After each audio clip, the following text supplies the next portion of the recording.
Kisah Rasulullah menyebut Indonesia dalam kasyaf yang dialami seorang ulama.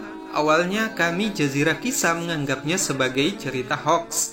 Tapi setelah ditelusuri lebih dalam sumber aslinya, kami meyakini bahwa berita ini benar adanya.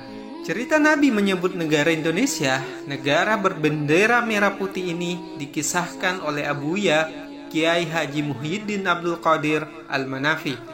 Sedangkan beliau sendiri diceritakan langsung oleh Syekh Utsman Al-Murgiani, yang mana Syekh Utsman ini juga mendengar langsung dari apa yang dialami gurunya saat kasyaf atau dibuka mata batinnya bertemu Rasulullah di makamnya. Tapi seperti apa kisahnya? Jazirah Kisah bercerita. Bismillahirrahmanirrahim. Assalamualaikum warahmatullahi wabarakatuh. Allahumma salli ala Sayyidina Muhammad wa alihi wa sahbihi wa sallim. Sebagai seorang muslim, bersolawat dan mencintai Rasulullah adalah sesuatu yang sangat pantas dilakukan, karena beliau adalah nabi terakhir yang akan menjadi pemberi syafaat di hari kiamat kelak. Namun yang luar biasa dari cinta kita kepada Rasulullah adalah bila Rasulullah balik mencintai kita dan bahkan menyebut orang-orang di bangsa kita, yakni Indonesia, sebagai orang-orang yang sangat ia cintai.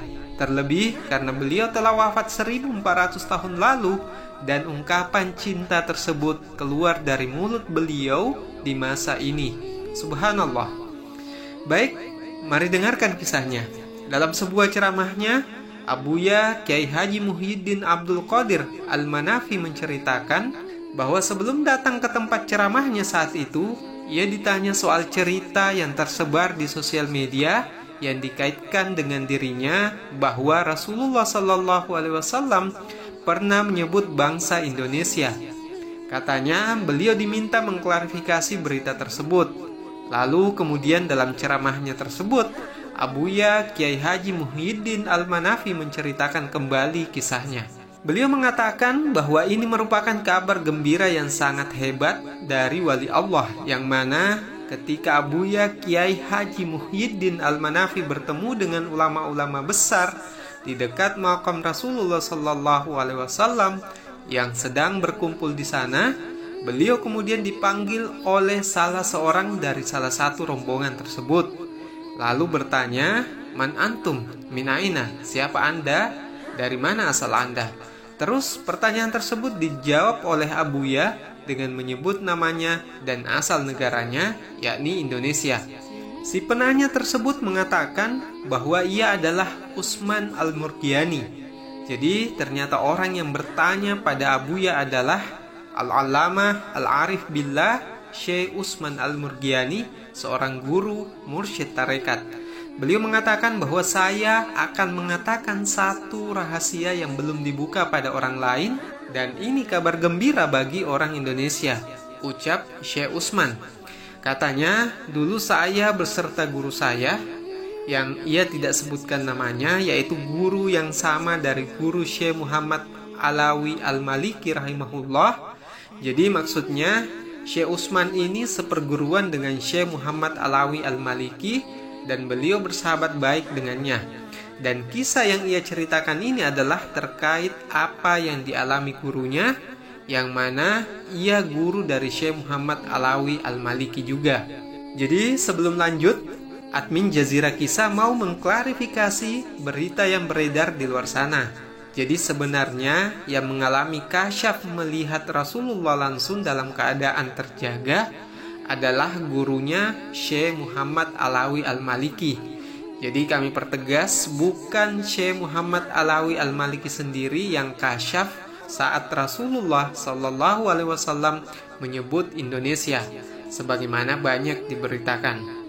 Dan yang menceritakan kisah nyata ini kepada Abuya Kiai Haji Muhyiddin Al-Manafi adalah teman seperguruan Syekh Muhammad Alawi Al-Maliki, yakni Syekh Utsman.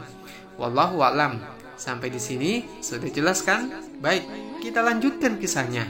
Jadi dulu Syekh Utsman Al-Murgiani bersama gurunya yang tidak mau disebutkan namanya beserta para rombongan dan orang-orang istimewa ikut berziarah bersamanya.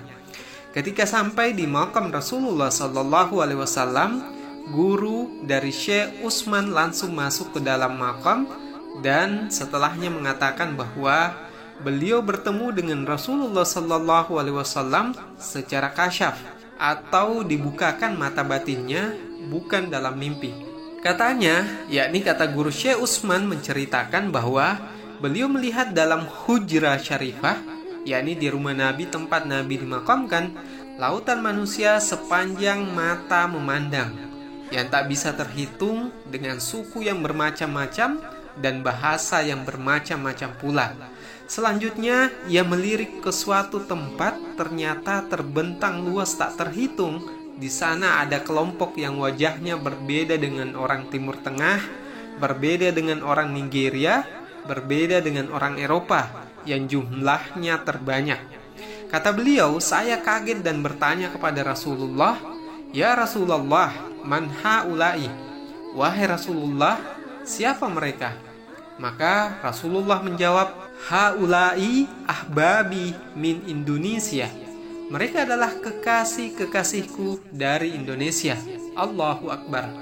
Syekh Utsman berkata bahwa ini adalah bisyarah atau berita gembira bagi orang Indonesia. Abuya lalu melanjutkan ceramahnya, semoga lautan manusia yang mencintai Nabi saat ini, maksudnya yang hadir dalam ceramah Abuya saat menyampaikan kisah ini, termasuk kelompok yang berada dalam hujrah syarifahnya bersama Nabi. Beliau Kiai Haji Muhyiddin Al-Manafi lanjut berkata bahwa silahkan kalau mau menyebarkan berita ini, karena ia menerima ini langsung dari guru mursyid, yakni Syekh Al-Utsman Al-Murgiani, yang mana beliau seperguruan dengan Syekh Muhammad Alawi Al-Maliki.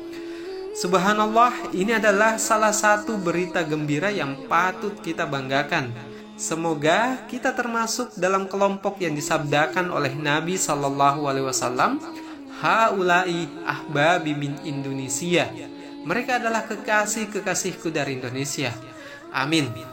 Kemudian Kiai Haji Muhyiddin Al-Manafi menutup ceramahnya dengan doa dan Al-Fatihah dan berpesan. Sebelum menutup ceramahnya, beliau berkata, "Pulanglah dengan penuh kebahagiaan setelah mendengar kisah ini. Wallahu alam bisawab." Demikianlah penuturan langsung kisah ini dari Abuya. Jika sahabat Jazirah Kisah ingin menjadi orang-orang Indonesia seperti yang disebut Nabi, maka mulai saat ini jadilah Muslim yang mencintai Rasulullah. Bagaimana caranya? Diriwayatkan dari Anas radhiyallahu anhu dari Rasulullah sallallahu alaihi wasallam bahwa beliau bersabda, "Barang siapa mencintai sunnahku, maka sungguh ia telah mencintai aku, maka ia bersamaku di surga." Jadi teman-teman semua, teruslah berjuang dan berdakwah agar umat Islam di Indonesia khususnya bisa terus mencintai Nabi Muhammad SAW. Dan pastikan senantiasa memperbanyak sholawat kepada Rasulullah agar kita menjadi orang yang paling dekat dengannya di surga kelak. Dan silahkan share kisah ini ke berbagai sosial media agar menjadi amal jariah yang terus mengalir bahkan setelah kita wafat nanti. Amin. Kisah ini kami kutip dari ceramah Abuya langsung dari Majelis Riyadul Jannah. Nah, sampai di sini kisah Rasulullah menyebut nama Indonesia sudah selesai kita ulas. Nantikan video nyata, inspiratif dan islami lainnya dari channel Jazirah Kisah ini. Untuk itu, pastikan subscribe dan aktifkan tombol loncengnya agar Anda yang pertama kali menonton jika ada video terbaru yang kami upload. Dan jangan lupa berburu amal jariah. Paling tidak, teman-teman Jazirah Kisah cukup tekan tombol share video ini ke berbagai sosial media agar semakin banyak orang yang memahami kebenaran kisah Nabi ini. Akhir kata, tak ada kisah yang paling valid selain kisah dari Al-Quran. Karenanya, jika kisahnya kami kutip dari Al-Quran, maka terima dan ambil hikmahnya. Tapi, bila selainnya, maka jangan lupa bertabayun. Sekian dari kami. Assalamualaikum warahmatullahi wabarakatuh.